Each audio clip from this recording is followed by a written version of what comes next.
Welcome back to the Bentonville Beacon podcast, where we're sharing stories and advice from the leaders sparking the rise of Bentonville, one of the fastest growing and most dynamic cities in the United States, nestled in the Ozark Mountains of Northwest Arkansas in America's heartland. Hey, I'm your host, James Bell, and I am thrilled to share the studio today with Chris Thompson, who is the creator, CEO, and co-founder of Sober Sidekick, which makes you the hero of your own recovery and helps you reach unimaginable new heights. Chris, welcome to the show. Thanks, James. Grateful to be here. Yeah, you bet. So let's start with one of my favorite questions. Without necessarily getting into the story yet of what led you to create Sober Sidekick, will you let the audience know about you? What is it that they should know about you? Yeah. So I'm Chris. I'm one of the founders of Sober Sidekick, and I believe I'm here on this earth to help people who have overcome similar struggles that I have. So yeah, when it comes to us, we're very mission driven. Everything comes down to how can we help people?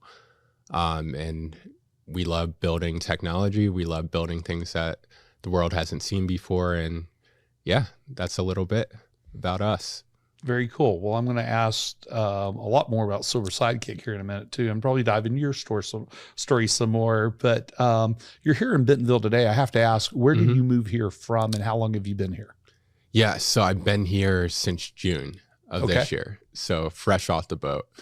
And I came here from California, specifically Los Angeles.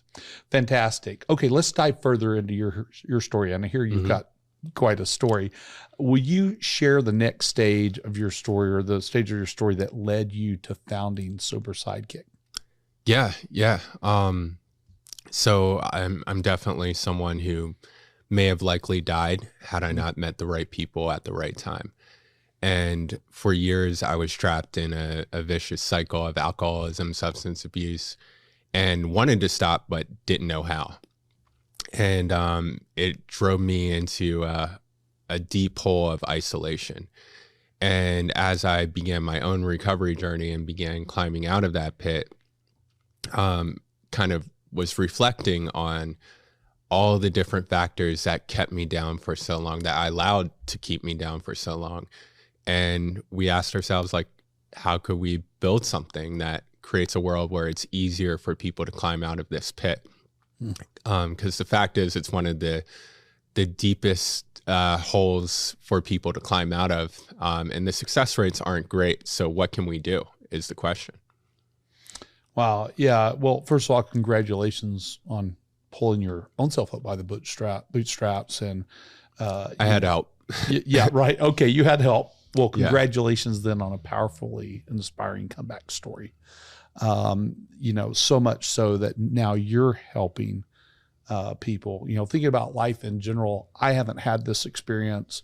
I'll say, unfortunately, I've been around a number of people who have. I lived around a number of people at one time, who were experiencing drug and alcohol problems. But, it's one thing in life to get yourself through that sort of basic rut. This is a gully, right? Yeah. And so you decided you weren't taking it anymore. Yes, with some help. But what do you attribute to that mindset where you decided, I'm not taking it anymore and I'm going to do something about it? Yeah, that's a good question. I think the thing with substance abuse is it can take you to a place you never thought you'd be. For instance, years before that, I was a college athlete. I had other startups. I had all these things going on.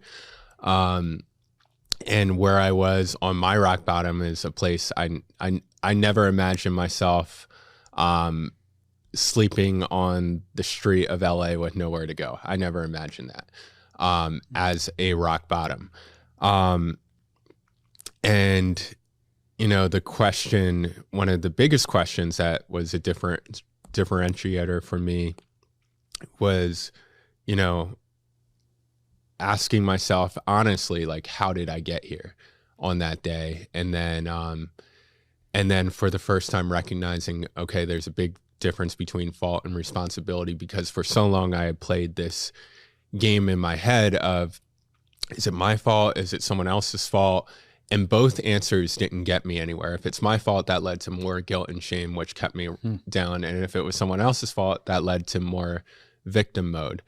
But asking myself, how can I just own where I'm at today? How can I take responsibility for my life and leave that guilt and shame behind? Because, you know, that's the trap, is guilt and shame. Man, I'm making a note of that, because that applies to so much more than addiction, doesn't it? Oh, yeah. I mean, just owning where you're at, or where something is at in everyday life is important. The fastest path out of solving any problem still takes a lot of work. But I can see, and I've not heard anybody put it that way before in terms of solving the problem of addiction, but that totally makes sense to me. So let's talk more about Sober Sidekick. Exactly what is it, and how does it work for your members? Yeah. So early in my recovery journey, as I started to open up and build connections, you know, I had started to realize I'm definitely not the first to say this. There's famous TED Talks of people who have said the exact same thing, but opposite of addiction is connection. And also the realization that alcohol was never my problem. It was my only solution. It was my only coping mechanism for life. So you take the alcohol away, that doesn't solve anything. That's why I failed so many times trying to get sober. And it's about, you know, building those relationships, those honest, you know, authentic relationships where you can be real with the other person. That's what started to be the difference maker for me. So recognizing that, you know, what if isolation is the real enemy here? And we started to think about that, and we came up with what we call our empathy algorithm. And in theory, it would guarantee a 100% chance of a written response from a member of your own community every time you write a post within this platform. So not AI, not our team, but empowering people to help people. And since we launched in January of 2019, that has been true 100% of the time. So since that date, no member has ever had an experience where they wrote a post and didn't get written support from someone in their own community in return. And then the same way Facebook, TikTok, Instagram are all optimizing for certain KPIs, whether it's time on the app. One of our bottom lines is empathy and tracking empathy. And we gamified empathy to the point where for every member who posts, 6.2 people are reaching out to you in minutes, if not seconds, every single time. And, you know, so it's a app available in the app stores, iOS and Android. And it's just endless support, round the clock, real time. And one thing I'll say is people don't come back for us or our features, they come back for each other. And that's the difference maker, is community. Oh man, that's really impressive. Isolation in whatever form is the cause of a lot of problems in a lot of communities. I mean, you just take the elderly community. It's one of the top reasons elderly folks die. It's the beginning of a chain of events. And so, you know, whether it's leading to addiction or something else, it's a huge problem. That, you know, perhaps this is a solution for some other that's on the roadmap. Okay. Very cool. So your members are what I like to refer to, putting on my business hat, as benefactory consumers. In other words, they don't pay for it, but they receive the benefit of it. Who then are your paying customers? And maybe this is a two-part question. The first one that I'm thinking about is, what's wrong with the business model for a sobriety app where the consumer pays for it? And then the second part of the question is, who are your paying customers and what's in it for them? Yeah. So first off, we chose to keep the app free for our members because the community is the value. So therefore, the more members, the more value to the individual member. And then also, when people are entering their recovery journey, they aren't necessarily in the best financial position. So in order to fulfill our mission and meet people where they're at, charging our members just doesn't make sense. Yeah. Majority of our new members are less than a week sober when they join, if not today. Today is the most common sobriety date when people join our platform. And then, when it comes to a business model for us as a company, we had originally tested out a business model with providers, which very quickly went from like 1,500 MRR to almost 70K MRR over 6 months. Wow.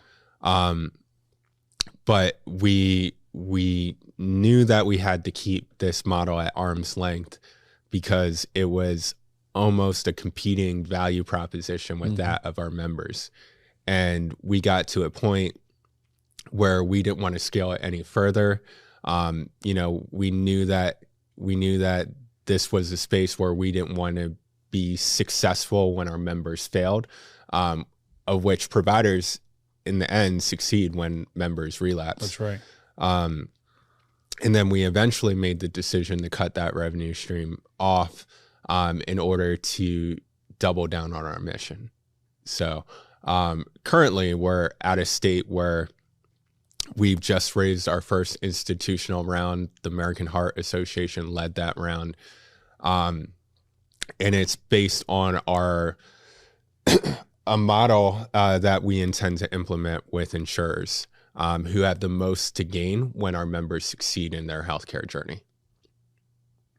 Very nice. I love that you found that. I mean, there's nobody benefits when, I guess, if the consumer's paying for it, then essentially you're making money every time they relapse. If the provider's paying for it, then yes, it is a good business model for them to have people relapse. And so I love this idea of going to the insurers and what's in it for them is pretty obvious here, saving money.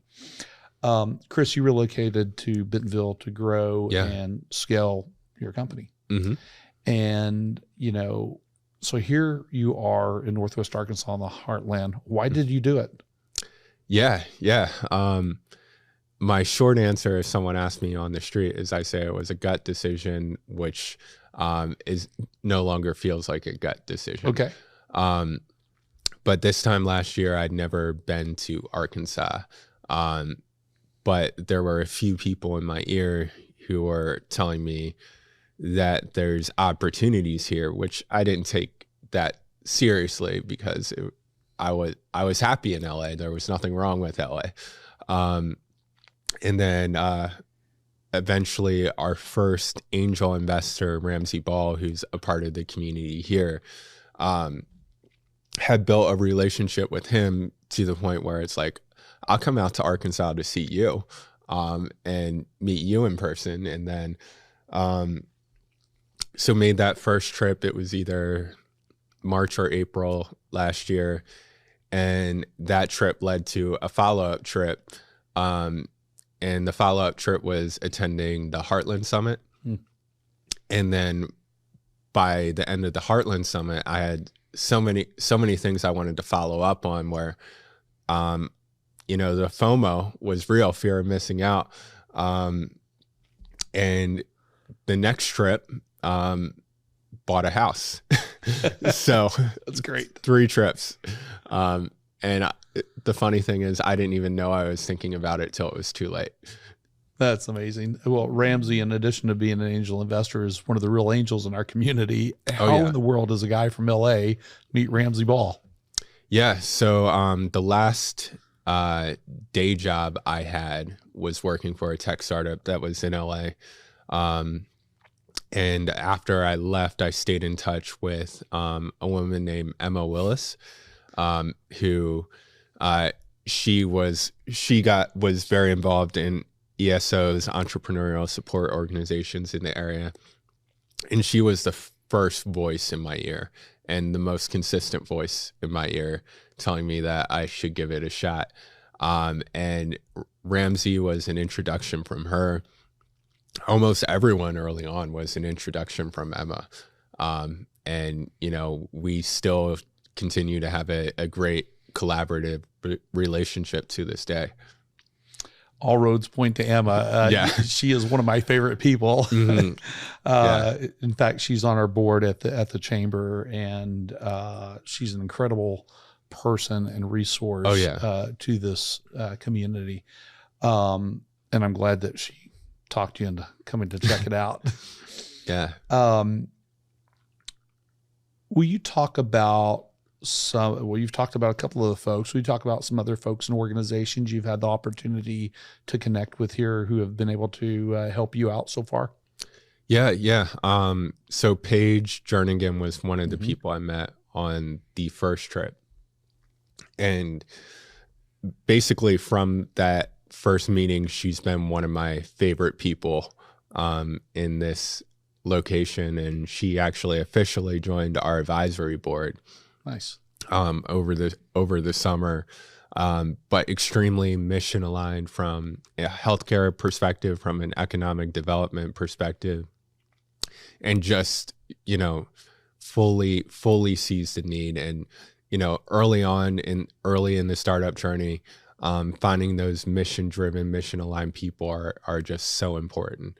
And Paige has been huge there, huge connector for us. And it's amazing having someone of her caliber involved in our mission.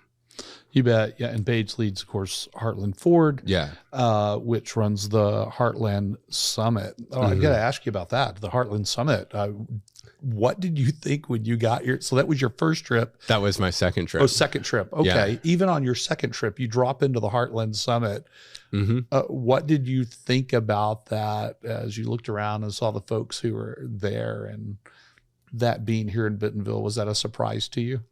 Yeah, it was. You know, seeing the quality of people there and the level of people there. And initially my thought is like, why am I here? Like, how did I get invited to this? I felt the same way.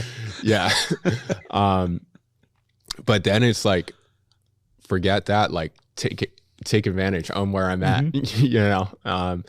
And and seeing such a cool opportunity like that fall in my lap, it just opened my eyes. That's where the FOMO really started to kick in, because it's like, there's a path here. And I'm going to take this as, you know, when you start a startup, it's always what keeps you awake at night is, how can I push this forward? And once an answer comes to mind, there's nothing you can do to ignore it. You know, right. you can't unsee it. And once I saw it, I couldn't unsee it. Sometimes when my friends or colleagues ask me like how I know certain people, I'll be like, Bentonville, you know, and then I'll call it my Trojan horse, because it's just, I mean, I've heard so many people say it's the best kept secret here in the U.S. Yeah, you bet. What are some other surprising discoveries you made about the Bentonville community and the startup ecosystem here? Yeah, well, I mean, less and less started to surprise me after I continued to meet people and understand like the vision for the area. Like it all started to make sense as far as why there's so much going on. And I think what I found the most positive is the intentionality of the location. Like, here are our goals. Here's what we want to see happen. And the alignment of leaders across the different spaces to push towards those, that North Star, those North Stars. And that's what's been the most exciting to me is, you know, the willingness to collaborate, everyone seeing each other as teammates, versus strangers is really contagious. That is contagious. And you're right. Folks do see each other's teammates here. The level of cross-organizational work and cross-people work that happens here blows me away every day. But it surprised me at first to hear you say this, and then it didn't surprise me. And you said, I'm less and less surprised every day.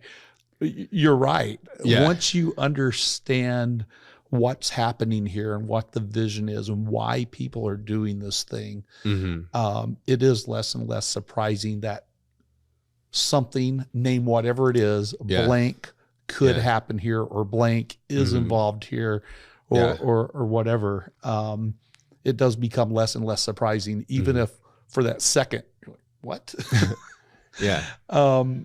Before you came here, well, you've talked about, before you came here a little bit, but what were your beliefs about this place before you came here that maybe changed once you arrived? I guess I didn't have strong beliefs. It was more I didn't know. I'd never been here before. And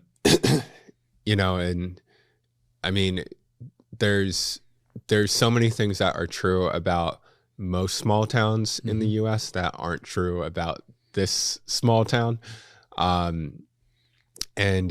Really, I just was, that first trip here was just so full of surprises and kind of my eyes opening up. So yeah, I really didn't come here with strong assumptions outside of like, I don't know. Yeah. That's fair enough. How does Bentonville help you personally live the life that you deserve? Yeah. So building a company is very taxing, and requires a lot of resilience. And I think when everything was in LA, everything was over Zoom, almost nothing in person. So I noticed after the fact how much more draining it was to not be able to meet people in person. And just because no one wants to drive in LA, including me, right. It's just everyone's adapted to Zoom and Google Meets. So why meet in person?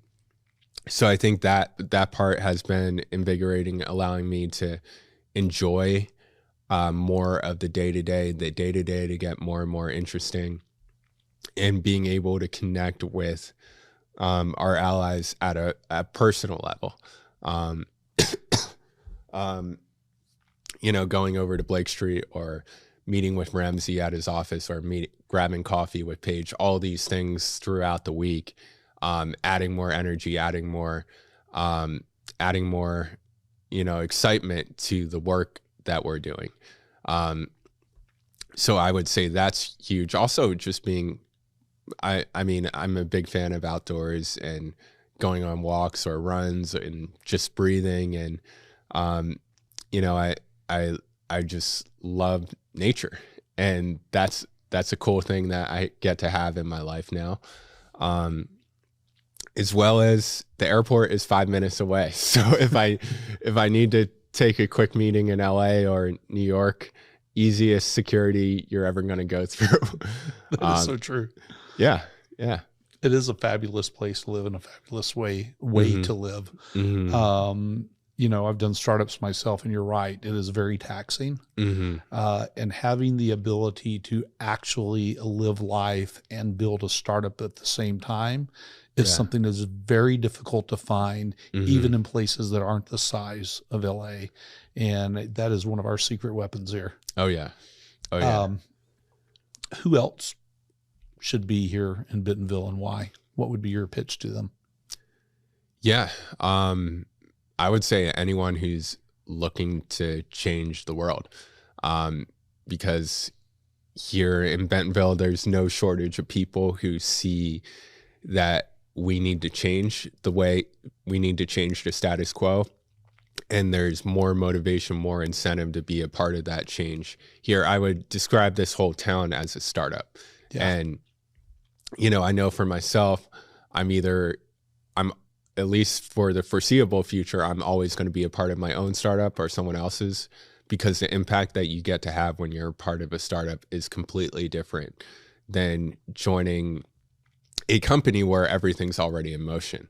And that's what I would say about Bentonville is, it's got a bright future ahead, and these are the early stages. And, it's an opportunity to get in on the ground floor and have an impact and make some of the changes that you want to see in the world happen. That is so true. I mean, if our friends over at Bentonville have a podcast, if you haven't heard it, checked it out, by the way, you should. I believe it's called A New American Town. That, really talks about Bentonville in this light. But, some of the oldest institutions in town are still doing some of the newest things in town. I mean, I work for the chamber. It's been around since, gosh, I'd hate to get the date wrong. I think it's 1926. Oh, wow. So nearly 100 years, but we still do things that are new and fresh and act like a startup in many ways, and continue to, try to, change the things that we do. Our largest company here in town happens to be the largest company in the world, and watching them innovate is just fascinating. Watching them try every type of last mile delivery, be into, drone delivery and the first autonomous trucks without a safety driver, and just all the things that they're doing. Watching them work every day, build themselves anew, and then watching this town sort of become new. It feels like every 6 months. The Ledger building just opened. Since when I got here, the new Walmart headquarters the new home office was just dirt being pushed around. Now buildings are rising up out of the ground, and we're that's a huge campus. We're still I don't know what a couple of years away from it being completely done, but just these are some of the older and larger institutions in town, and what you're talking about is the newer ones, and it's fascinating to watch it all work together. And it's just a new place where people try things new and are here to change the world, like you said. Outside of building your company, when you just want to relax or try something new, what are your go-tos here in Bentonville? Yeah. I would say that relaxing is one of the things that I'm working on. Same. But I really enjoy getting outside. Still play basketball. There's a pickup group that plays every Thursday night, which I try to get out to whenever I can. We were recipients of the incentive program. So both nice. My girlfriend and I were given a bike, of which we're getting out. Also, Eureka Springs is my girlfriend's aunt lives up there. Oh. So it's a beautiful drive up there into the Ozarks. Yeah. And just getting to know people. I'm still new here, so every week is filled with coffees and lunches with people I haven't met yet, and enjoy getting to know. That is so cool. You mentioned Eureka Springs. That's such a cool town. It's a very quirky town. Yeah. And it's just so cool. You really get a taste of an old town in the Ozarks that has a cool vibe to it when you go there. It's worth everybody checking out. Chris, will you tell me a story? And we'll call this a hashtag because Bentonville story. And that looks like something that, a story or a moment that could only happen here, or perhaps describes the essence of this place. Yeah, it's kind of hard to pick one.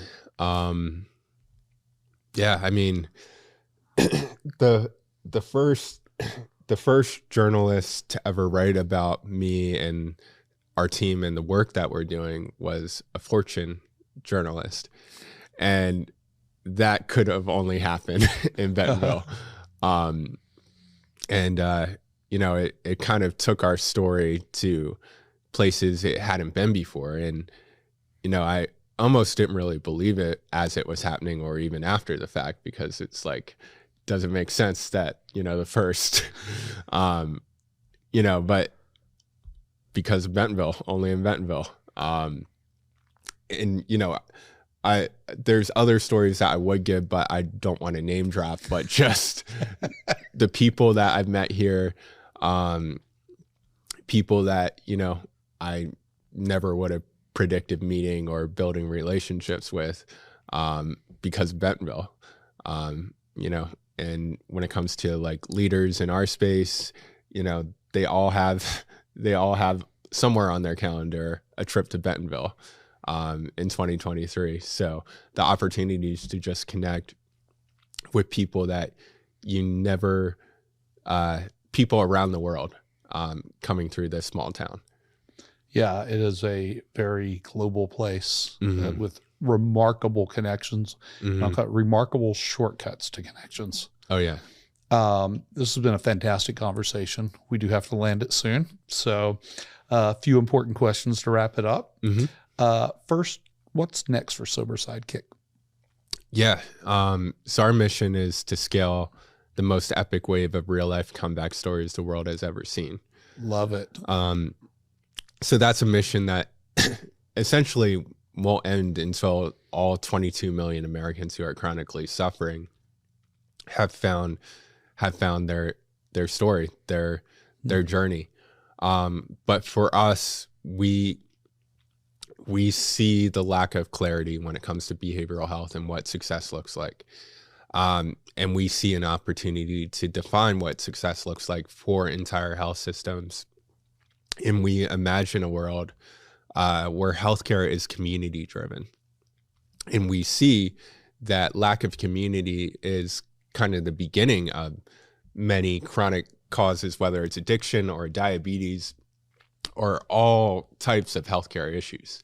And, if we build a world where people helping people is the norm, anything can happen.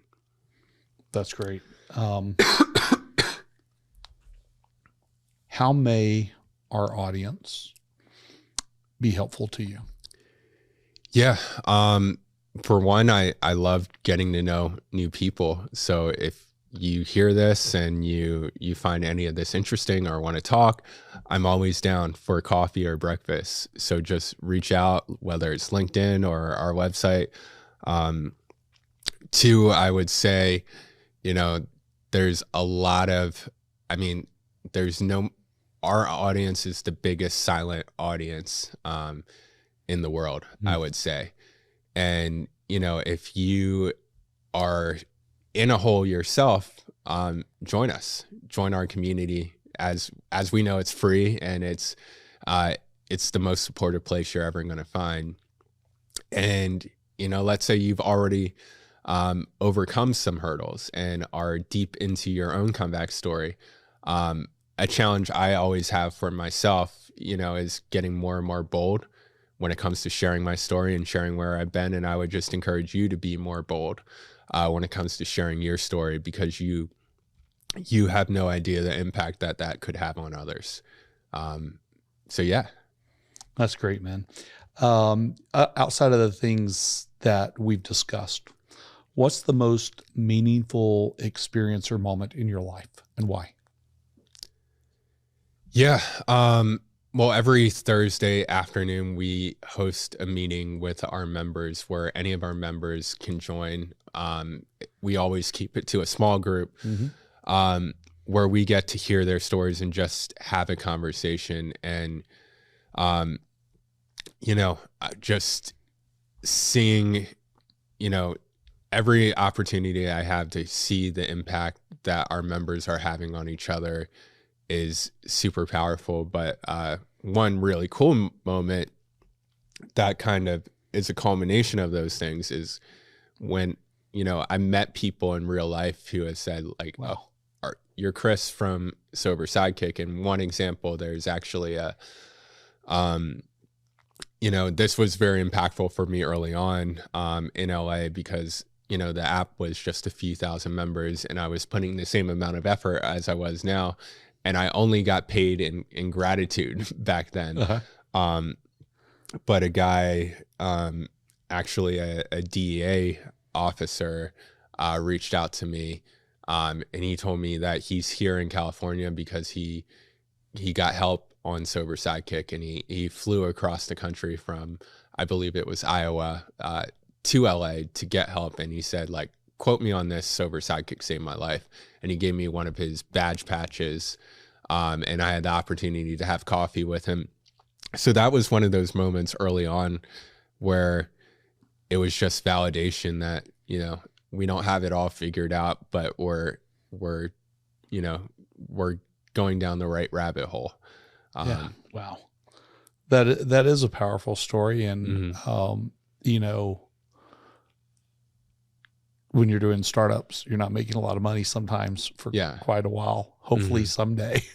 And the payment really is in hearing how you're changing people's lives. So that's an incredible story. And I can't imagine the ones that will follow. Thank you for, I've got one more question before we quit. What should I have asked you today that I did not ask? That's a good question. I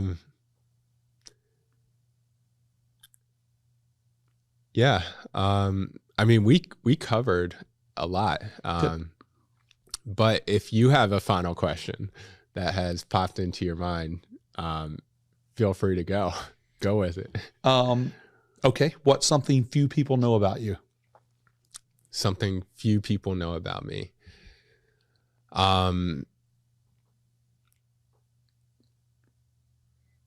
Yeah. I share a birthday with my mom. My middle name is Donald. Don't give your social security number alongside that. Yeah. What street were you born on? No, I'm kidding. I really don't know. I totally fine. Threw a curveball at you. Yeah. And this has been great. Thank you. I'm so happy that you came on the show, and thank you for sharing your story and that of Sober Sidekick and some knowledge that folks can take and use. And thank you for, congratulations again for your comeback story, but thank you for helping other people create their own comeback stories. Yeah, it's just people helping people, paying it forward. Plenty of people were there for me. And, the people that are being supported right now are going to be people who are supporting others a year from now. So it's just a endless cycle of empathy. Awesome. Love it. Hey, thank you to our Bentonville Beacon audience. This show wouldn't be possible without you. I have a request of you today that's different from the past. Will you take a moment and send me a note and let me know how you feel this show is going, and what are some of the episodes you've really enjoyed listening to? My email address is letter J, Bell, B-E-L-L, at greaterbentonville.com. As always, keep coming back to hear more stories from Bentonville's leaders who are really sparking the rise of Bentonville, to hear more about Bentonville in Northwest Arkansas, this place where you get more of what you want and less of what you don't. And hit subscribe on your favorite podcast player. And of course, visit BentonvilleEconomicDevelopment.com to see all of our episodes. Thanks. We'll see you next time.